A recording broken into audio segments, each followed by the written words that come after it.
I'm going to show you how to make my men's fall scarf. What do you think?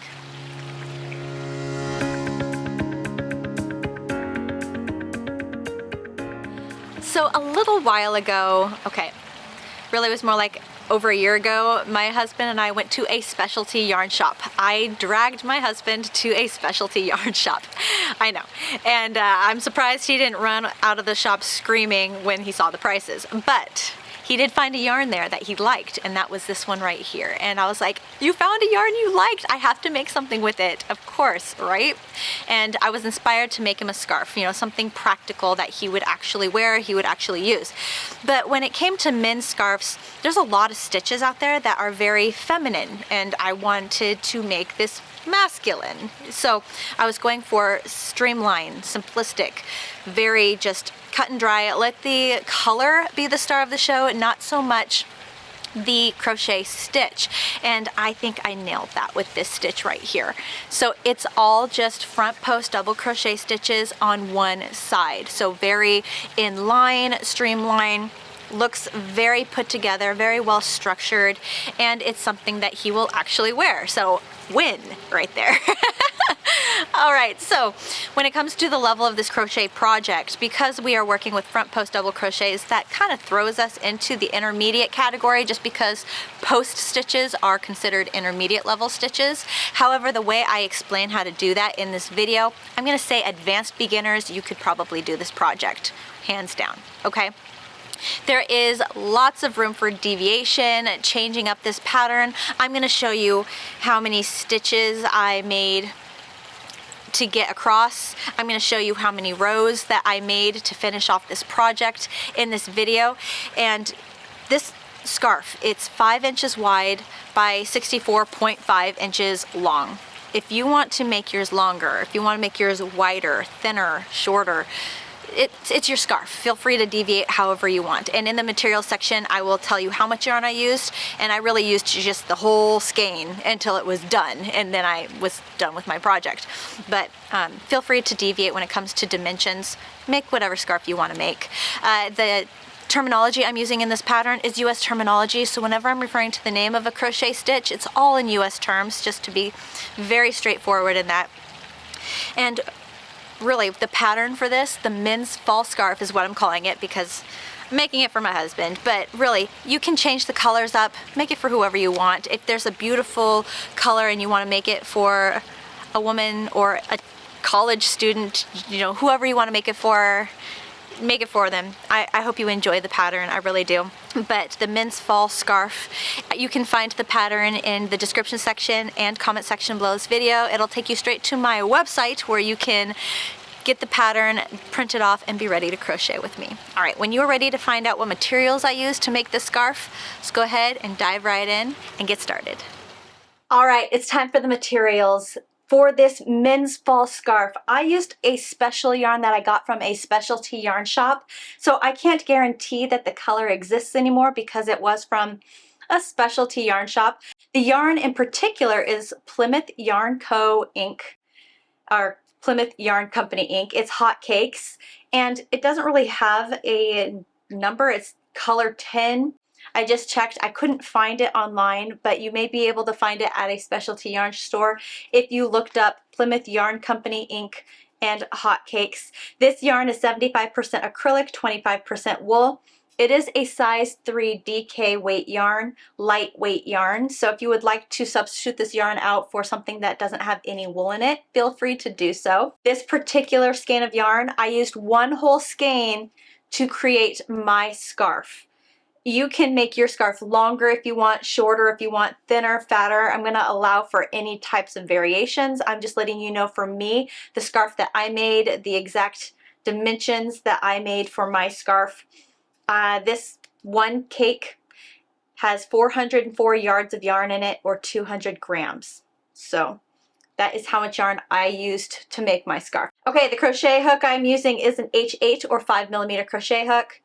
Of course, you're going to need a yarn needle or tapestry needle to weave in any ends, a pair of scissors just in case you need to cut the yarn off slightly early, you know, leaving whatever remains, and stitch markers are going to be very handy to help you identify that last stitch space, keep you on track, keep those sides of your work straight.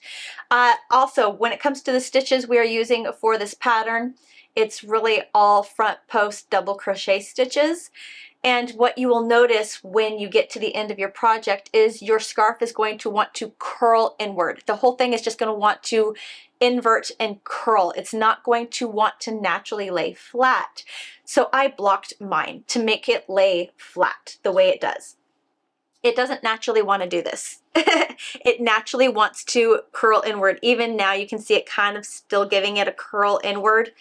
I blocked my scarf to make it lay flat. So here I have a blocking kit that I use. This is my personal blocking kit, and I will have everything linked in the description section below. So if you want to get your hands on anything specifically, feel free to click on that link, purchase the item, and have it shipped directly to you. I may or may not be able to find this skein of yarn, and if I can't, I'll have some suggested substitutions that you can take a peek at if you would like. Otherwise, feel free to grab whatever materials you have on hand, maybe whatever's in your stash, and let's go ahead and get started making this men's ball scarf. All right, let's go ahead and get started. So for this, I'm gonna go ahead and center pull. I'm a center puller. What are you? Are you a center puller? Do you pull from the outside? Sometimes, depending on the yarn, I will pull from the outside, and I will use my little yarn holder spinner thing. Generally, I like to center pull. So this is going to be a very simple pattern in the regard that we are really just using one crochet stitch. It's very repetitive over and over again, so it works up really fast. Starting with a tail long enough for us to weave in the end, creating our slip knot, attaching our crochet hook. We're going to begin by chaining 21 chains.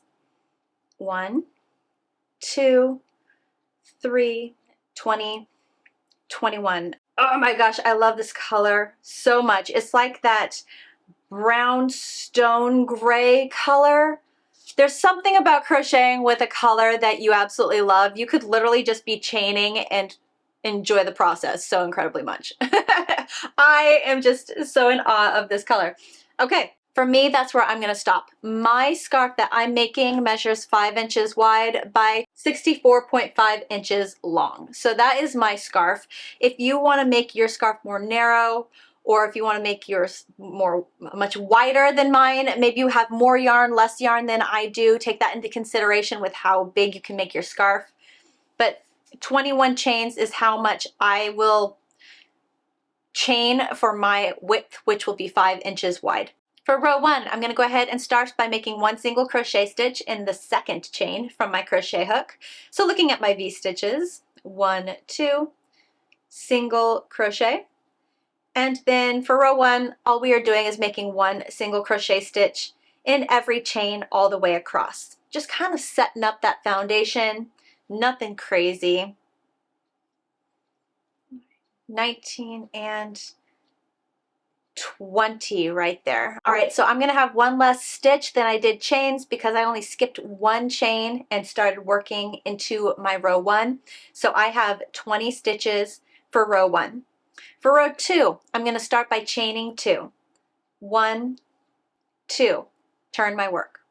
That chain 2 does count as my very first crochet stitch, and it will take the very first stitch space. So I'm going to skip that first stitch space. And for row 2, I'm going to make 1 double crochet stitch in every stitch space all the way across. Now, why did I not just start with double crochets in the chain? I did that because I wanted the look. There's a look I'm going for where it just kind of sets up this really nice beginning of the scarf. So when you look at the bottom of the scarf, it looks a little more structured other than pow, we're just diving right in. So that is my personal preference when it came to this scarf. If you want to make the adjustment and row 1, just start with double crochets right off the bat, feel free to do so. For my creative pattern here, I went ahead and just made single crochets in row 1, and it's row 2 that I make 1 double crochet stitch in every stitch space across. Now remember, the chain 2 counts as my first double crochet stitch. I'm going to have it take that first stitch space. So my first double crochet that I make will actually be in the second stitch space over. All right, go ahead and continue across. I'm gonna meet you at the end of row 2. All right, and 20. Perfect. This is what we're looking at right here. Right, row 3. So for row 3, I'm gonna start by chaining 2. 1, 2, turning my work. It's at row 3 that we start the post stitches. So again, that chain 2 is going to count as my first stitch for row 3, and it's going to take that first stitch space. So I'm not going to do anything in that first stitch space. For row 3, I'm making 1 front post double crochet stitch around every single stitch space all the way across. So I'm going to end with a total of 20 stitches, including that chain 2. Okay, so there's 1. To make your post stitches, I'm going to go ahead and place fingers around the stitch below, yarn over, insert my crochet hook at the side of that stitch behind it and come through, then yarn over, pull that yarn through, yarn over, pull through 2, yarn over, pull through 2. Next stitch, yarn over, insert crochet hook to the side of that stitch, come behind it, yarn over, pull through, yarn over, pull through 2, yarn over, pull through 2. Now, big tip here, try to work your stitches loosely. Let them be loosey-goosey, let them drape a little bit, okay? Not too excessive where it's sloppy, but let your stitches be loose. For those of you who crochet on the tighter side, maybe go up a crochet hook size. Like I said, when you're done with the scarf, the stitches are going to want to curve inward, and a lot of that is due to tension. So the looser your stitches are, the more your scarf here is going to be able to lay flat as much as possible before you block it. And if you don't want to block at all, then having loose stitches is going to be very, very important. Yarn over, insert to the side of the stitch, behind it, yarn over, pull through, yarn over, pull through 2, yarn over, pull through 2. All right, so this is kind of the look we're going for right here. Go ahead and continue on making 1 front post double crochet stitch around every double crochet stitch of the row below. I'll meet you at the end of row 3 to show you how we do row 4 a little different. Okay, at the end of row 3 here, I will end with a post stitch. So here, even at the very last stitch here, yarn over, go through the side of that stitch, yarn over, pull through, yarn over, pull through 2, yarn over, pull through 2. And that's how I end row 3. For row 4, let's go ahead and chain 2. 1, 2. Turn our work. Now row 4, or that chain 2, still counts as our very first stitch space. We'll take that very first stitch space as well. So the next stitch, or the first stitch that we work, will be around that next stitch right here. Okay, so ignoring the one on the side, going to the next stitch over. For me, for this pattern, I want all the post stitches on one side. I want this post stitch to kind of carry that post all the way up the work, like this. So on the back, we're doing back post double crochet because I want that post to carry all the way up on the same side. So whenever we turn our work and we see this ridge here, that is an indicator that we need to be making back post double crochet stitches. Okay, so identifying the stitch we are working around right here. Back post double crochet seemed to be the one that is a little more tricky. Front post is one thing, but back post is another. So walking you through this slowly, we're going to yarn over. Having your fingers here to mark that stitch is helpful, and also spread the stitch so you have some room.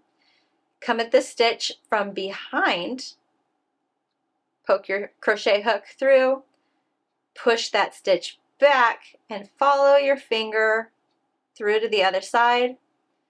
Yarn over, pull that yarn through and up. So that yarn is kind of flossing the front of that stitch there. Then yarn over, pull through 2, yarn over, pull through 2. That's a back post double crochet. Let's do that again. So identifying the next stitch here. Here we go, next stitch. Coming from behind the stitch, following your finger, pushing that stitch back, following the other finger, yarn over, pull through. There we go.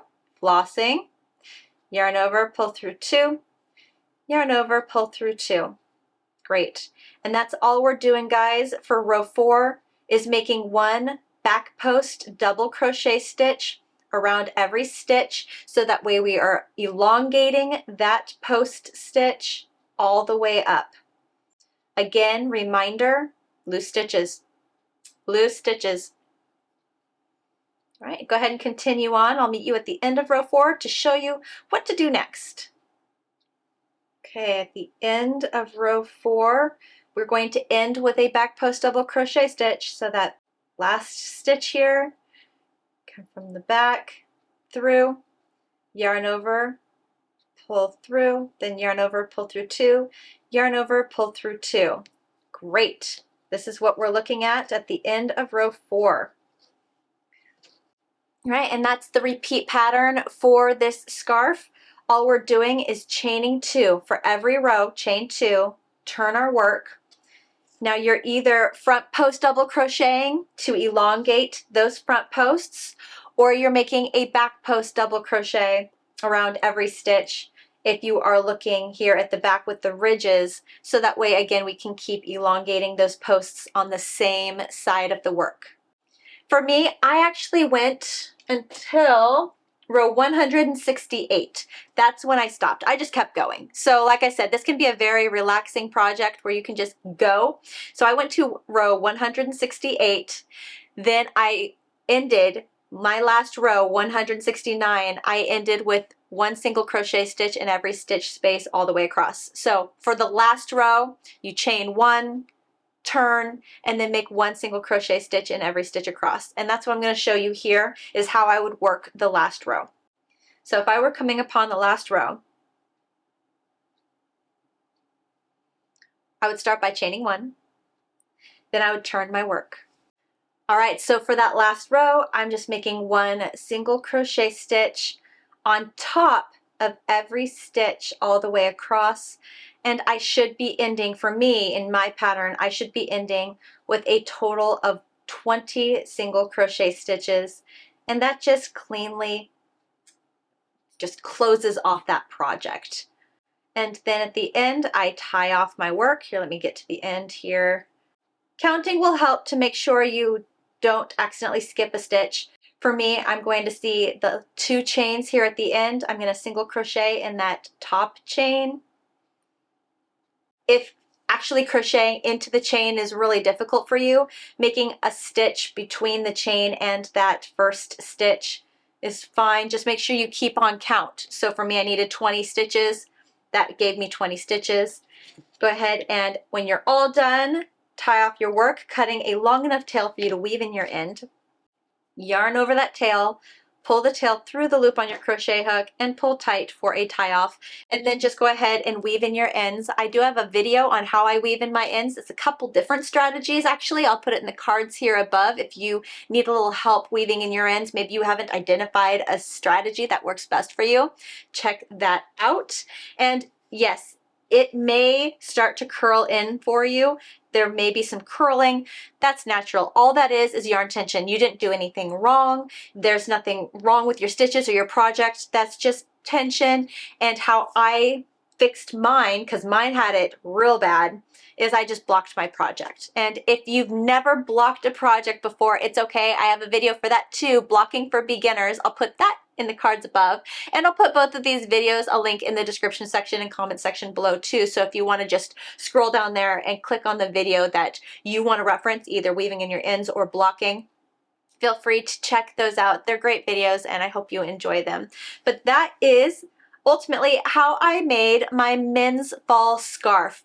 Please feel free to make it your own, adjust it however you want. This is the pattern I used because I found the stitch to be on the masculine side and something that would really complement and look great on my husband. I mean, to be honest, to be fair, it was for him, but you know, whoever you want to make it for, if it's a beautiful color and you think it would look great on a woman, then, you know, feel free. Use this pattern however you would enjoy it, for real. But that is how I made it, and I hope you enjoy it. Right guys, so what did you think? What did you think of the mince ball scarf? How were the post stitches? Did they make sense? Let me know in the comment section below if you're still struggling with those post stitches. I do have a video I can shoot you to where I'm doing more examples of showing you how to do post stitches if they will help you. I really do hope you like this scarf, the simplicity of it, and allowing yourself to just fall in love with a yarn and use this pattern knowing that the pattern will be beautiful, and let that yarn shine. That's the best part. If you like this video, please push that thumbs up button. It's great feedback for me, letting me know you enjoyed the video, enjoyed the project. If you haven't yet, subscribe to my channel. I have some amazing projects coming out for Christmas and for the new year, and just more things happening with my channel you're not going to want to miss out. So make sure you subscribe to my channel. If you want more out of my channel, check out my membership program. I have some levels there I think you'll really enjoy. If you liked this scarf video, I have more. So check out this playlist I've created just for you on my scarves and cowls. I think you'll love. Thank you so much for crocheting with me today. I hope you have the best day. I'll see you at the next one. Bye.